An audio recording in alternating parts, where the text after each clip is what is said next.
Хинтээ аймгийн Хэрлэн суманд 2000 м2 зуны хүлэмж, 680 м2 3 улирлын хүлэмжинд хүнсний болон нарийн ногоо тариалдаг.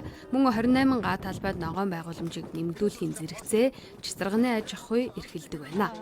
Жил ирэх тусам бол үйл ажиллагаа нь үргэлжиж тарилтын хэмжээ тарилтын төрөл үл нэмэгдэж ингэж ажиллаж байгаа. Ингээд цааш бидний үйл ажиллагааг дэмжиж энэ тариалангийн маань талбайг 700 гагаар нэмэгдүүлж услын систем нийт төсөл хэрэгжүүлж байгаад бол бид маш баяртай байгаа. Тариалангийн даатгалын хуулинд одоо энэ хүнсний ногооны байгалийн давтчгүй хүчин зүйл тохиолдвол яах вэ гэдэг юм байдгүй маа. Энэ бол одоо нодон Монгол улс даяараа харсан орхны цангийн аж ахуй хуучин байсан орхон сумын ногоочд амар эрсдэлд орсон 2-3 ахиж тариалт хийгээд 100 саяын зээлтэй хүн одоо хамгийн газрынхаа гадаа зусж байна гэдэг мэдээлэл бид нар авч ирсэн. Энэний одоо бас хаанч одоо энэ байгаль цаг үеийг өөрчлөгдөж байгаа үед энэ юм бол тохиолдохгүй гэх арга байхгүй. Нэгдүгээр, хоёрдугаарт болохоор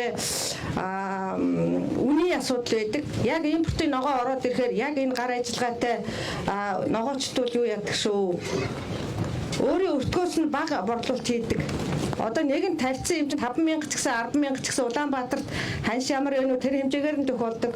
Энэ дээр бол одоо энэ импортын ногооны бодлогыг энэ хүнсний ногооны үнийн доктортой бодлого бол бас засаг төрөөс нэлээд хатуухан чанга байхгүй бол ногоо тарих сонирхолгүй болдог. Төмөс хүнсний ногоо тариаллыг орон нутагт нэмэгдүүлэх зорилгоор томоохон төсөл хөтөлбөрүүдийг хэрэгжүүлж эхэлжээ. Тодорхойлбол Азийн хөгжлийн банкны хөрөнгө оруулалтаар тариалангийн бүс нутагт услахааны систем бий болохоор төлөвлөж байна. Хэрлэн голоос 14 км урт юм хуунцар HP хоолой татах юм. Тэгээд эндээс нөгөө бас тоног төхөөрөмж устганы нөгөө тоног төхөөрөмжийг байршуулна. Тэгээд 9 байршилд ерөнхийдөө ингээд 700 гаг хамарсан ийм устганы ногооны газрын устганы төсөл гэсэн үг. Тий. Ногоочдыг дэмжих мэдээж одоо ган гачтай үед усаараа ингээд нөгөө тариалтыг дэмжих ийм тохиолдлууд явуулж байгаа юм байна. Энэ бүтээн байгуулалтыг хийгээд яг эхлэе явж. Мэдээж тоног төхөөрөмж сайн байх шаардлагатай. Тэгээд хамгийн шалгарсан тийм юмнуудыг бол цаанаас санал болгосон байгаа. Эний дарга бид нар бас нөгөө авах газартайгаа бас ерөнхийдөө гэрээгээ хийгээд авах юмудаа ерөнхийдөө тохироод үйлдвэрлэлээ явуулж байгаа.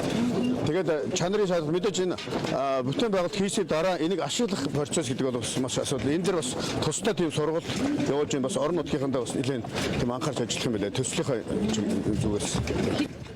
Хинтээ аймгийн тариалан эрхлэгчдийг дэмжих зорилгоор Монгол улсын ерөнхийлөгч болон холбогдох албаныхан орон нутагт ажилласан байна. Хүнсний ногооны үйлдвэрлэл ба усалгааны газар тариалан төслийн хүрээнд Хинтээ аймгийн газар тариаланд шинэ технологиг нэвтрүүлжээ. Ингэснээр хүнсний хэрэгцээг дотоодоос хангахад чухал ач холбогдолтойг мэргэжилтнүүд хэлж байлаа.